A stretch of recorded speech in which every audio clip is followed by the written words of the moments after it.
أعوذ بالله من الشيطان الرجيم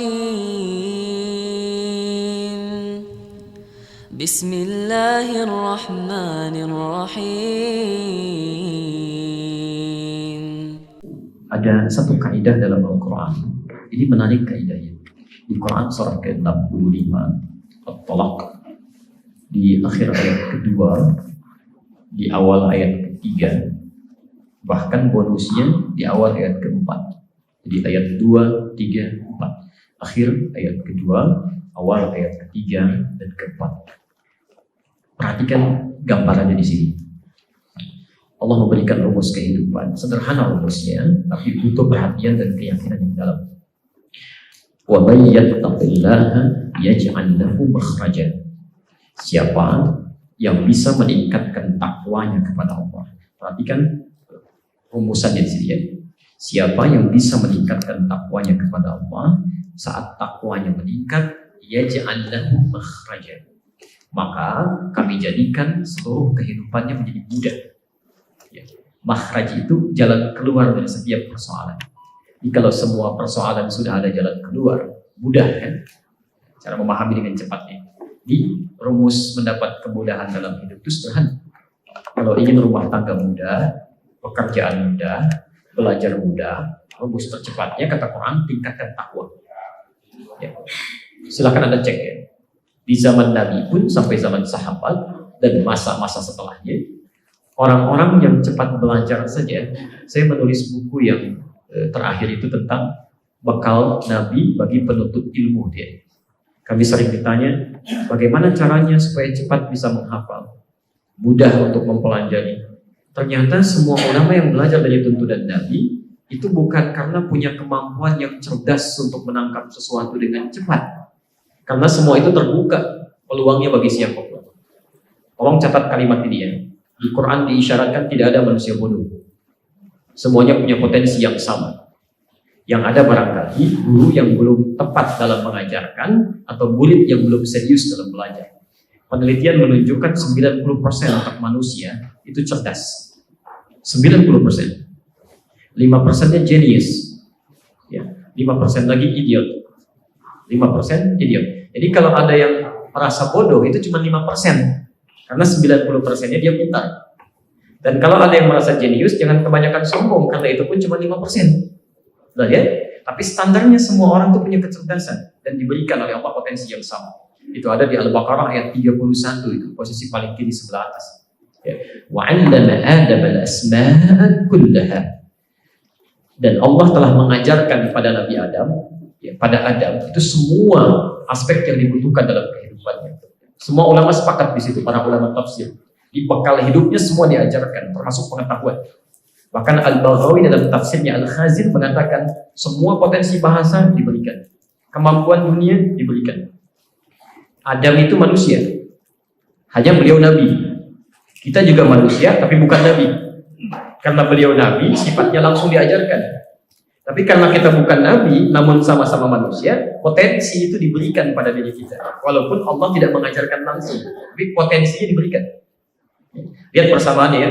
Adam, manusia, nabi. Kita, manusia, bukan nabi. Jadi, karena sama-sama manusia, potensi yang Allah berikan kepada Adam pun, itu kita miliki. Cuma karena kita bukan nabi, kita tidak diajarkan secara langsung oleh Allah Subhanahu wa taala. Hanya diberikan potensi-potensi yang bisa digali. Jelas di sini? Karena itu di Quran kita disebut dengan Bani Adam, anak cucunya Adam. Disebutkan 7 kali dalam Al-Quran. Jadi kalau Adam punya potensi untuk menguasai bahasa, manusia pun kita punya. Buktinya sekarang kita bisa komunikasi dalam bahasa. Jadi kalau tidak ada orang yang tidak bisa berkomunikasi dalam bahasa. Anda mau belajar bahasa Cina, bisa bahasa Cina. Belajar bahasa Inggris, bisa berkomunikasi dalam bahasa Inggris. Potensinya ada. Asal itu mau dipelajari gitu ya. Nah, tapi yang paling menarik, semua orang punya potensi cerdas. Tapi tidak setiap orang cerdas bisa, satu, menangkap pengetahuan yang terserap dalam jiwanya. Saya perlu visualisasikan sedikit supaya tidak rumit ya. Ini untuk tambahan saja ya. Tambahan. Terturunkan dalil Al-Quran surah kedua Al-Baqarah ayat 31, posisi paling kiri sebelah atas. turunannya di Quran, surah ke-75 ayat 16 sampai dengan 18, posisi paling kanan sebelah bawah. Kemudian kita temukan juga konsep dasarnya di Quran, surah ke-65 ayat 2 sampai dengan 4. Oke, pelan-pelan. Fokus sebentar. Oke, supaya nanti tidak banyak ditanyakan lagi ya. Lihat sini. Jadi Allah sampaikan wa'allama Adam al-asma'a kullaha, dan diajarkan kepada Nabi Adam alaihissalam semua potensi pengetahuan, semua pengetahuan.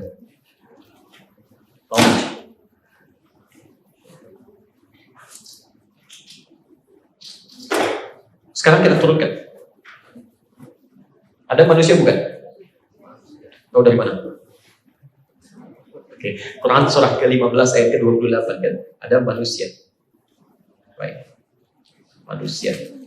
Taunya dari Quran surah ke-15 ayat ke-28 disebut dengan bashar. Bashar itu satu di antara nama manusia. Wa idz qala rabbuka lil malaikati inni khaliqun bashar, disebutkan 35 kali dalam Quran. Terus? Baik, pelan-pelan. Kemudian Adam Nabi bukan? Tahu dari mana? Baik, Quran surah ketiga Al-Imran ayat 33, posisi paling kiri di pertengahan. Innallaha astafa Adam, sungguh Allah telah memilih Nabi Adam. Wa Nuh, wa ala Ibrahim, dan keluarga Ibrahim, wa ana Imran, dan sebagian dari keluarga Imran menjadi nabi dan rasul.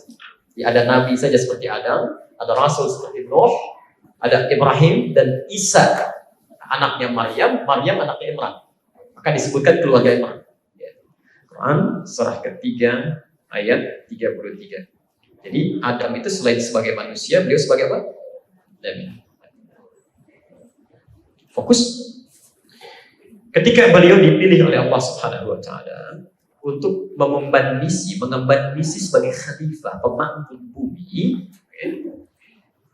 Kenapa Adam diciptakan? Misinya ada di Quran surah kedua ayat ke-30, posisi paling kiri sebelah atas. Disampaikan Adam menjadi khalifah, pemakmur bumi. Saat ditugaskan untuk memakmurkan bumi itu, sebelum turun ke muka bumi, maka yang paling menarik, Adam alaihissalam oleh Allah diberikan bekal. Ini poin yang harus dicatat, yang mau saya terangkan. Bekalnya ada di Quran. Nantikan petanya supaya lebih terurut. Quran surah kedua ayat 31 ini yang saya turunkan tadi. Perhatikan, wa 'allama Adam al-asma' kullaha, wa 'allama Adam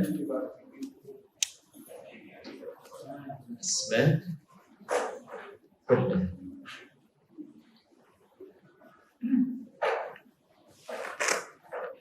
Fokus. Dan Allah mengajarkan langsung.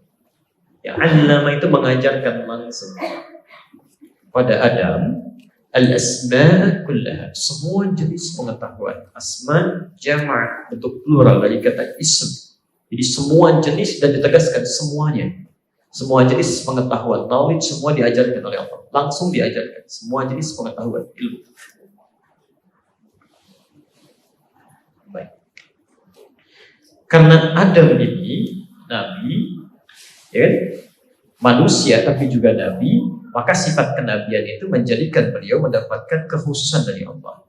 Ya, maka langsung diajarkan pengetahuannya. Nah, sekarang persoalannya, kita ketika Adam berketurunan, kemudian melahirkan keturunannya disebut dengan Bani Adam namanya. Anak cucunya Adam. Pelan-pelan Adam berumah tangga, turun ke bumi,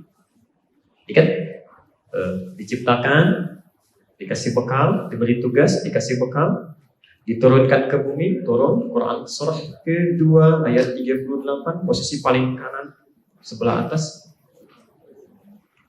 Oke. Qul nahbitu minha jami'an, sekarang mulai turun ke bumi. Fa imma ya'tiyannakum minni hudan faman tabi'a hudaya fala khaufun 'alaihim wa lahum yahzanun.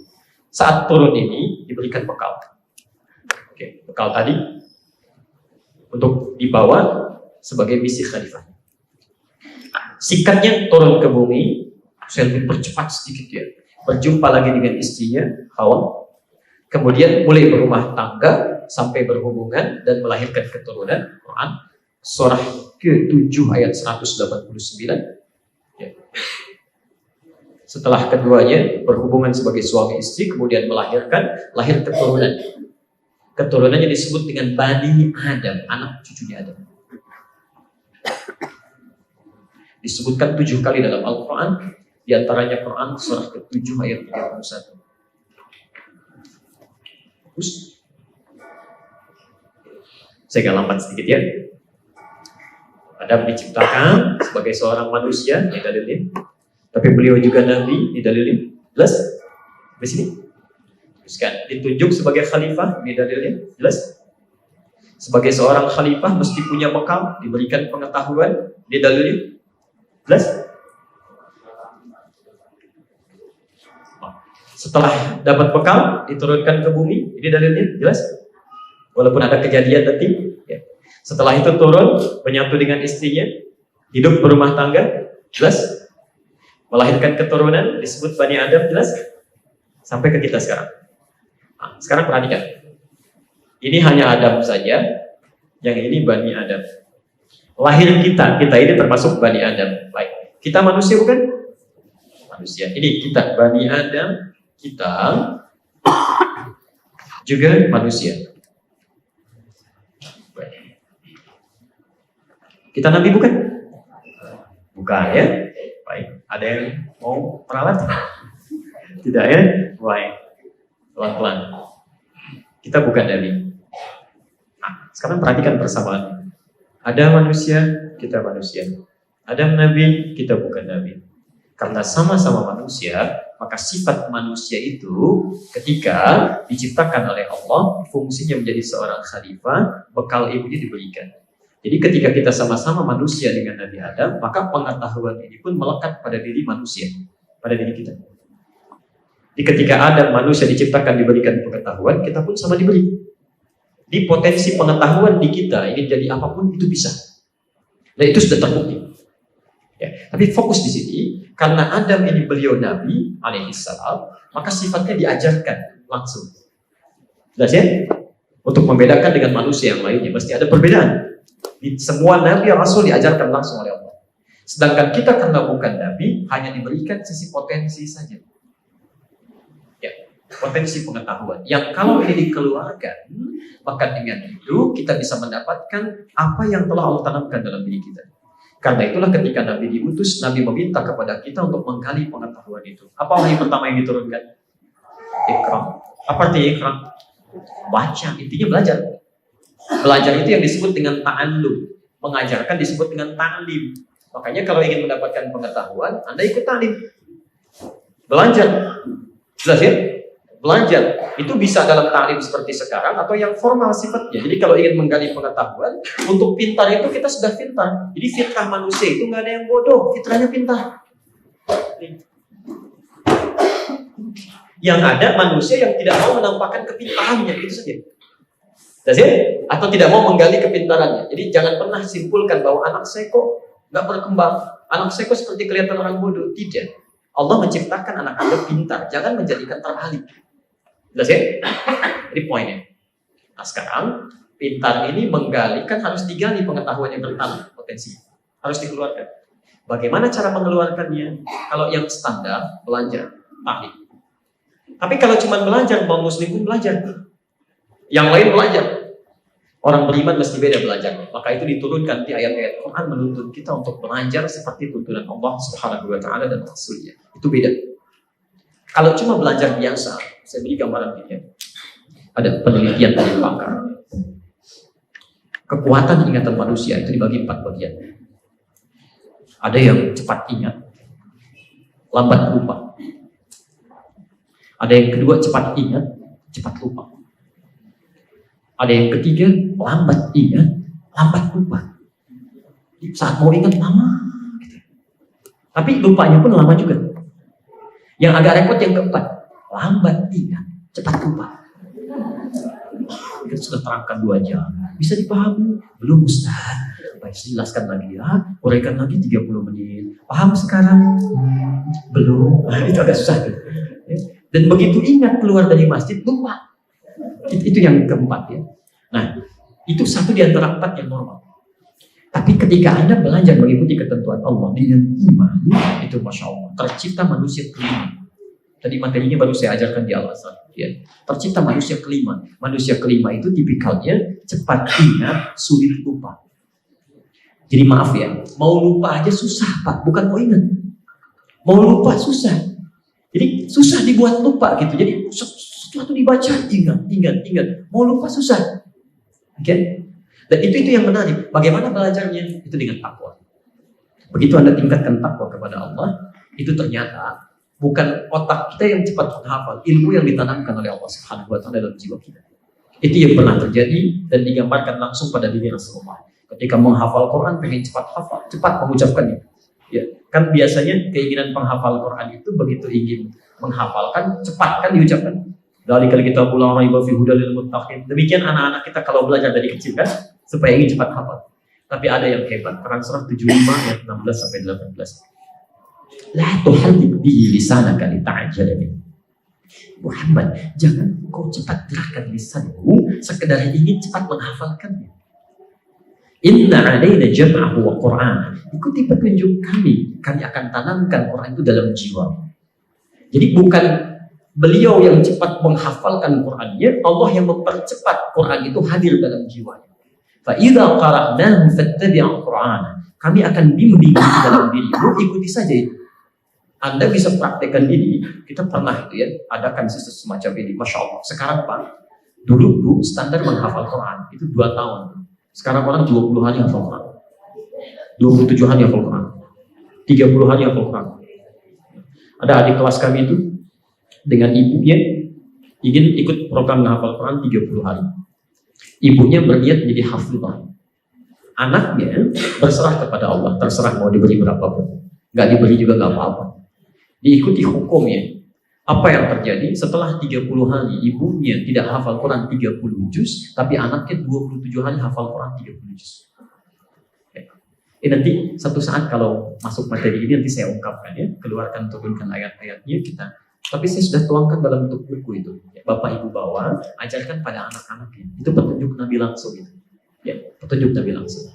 Nah, maksud saya kalau semua dikerjakan dengan takwa, kata Allah, satu yaj'al lahum makhraja, hidupnya pasti mudah. Kedua, wa yarzuqhu min haitsu la yahtasib. Bahkan rezekinya pada yang dia tidak cari pun kami datangkan. Jadi ada rezeki yang Anda cari-cari, ada rezeki yang mencari Anda. Anda bekerja dengan takwa, itu cepat datangnya. Yang terakhir, yaj'al lahu min amrihi yusra. Kami jadikan semua urusannya mudah.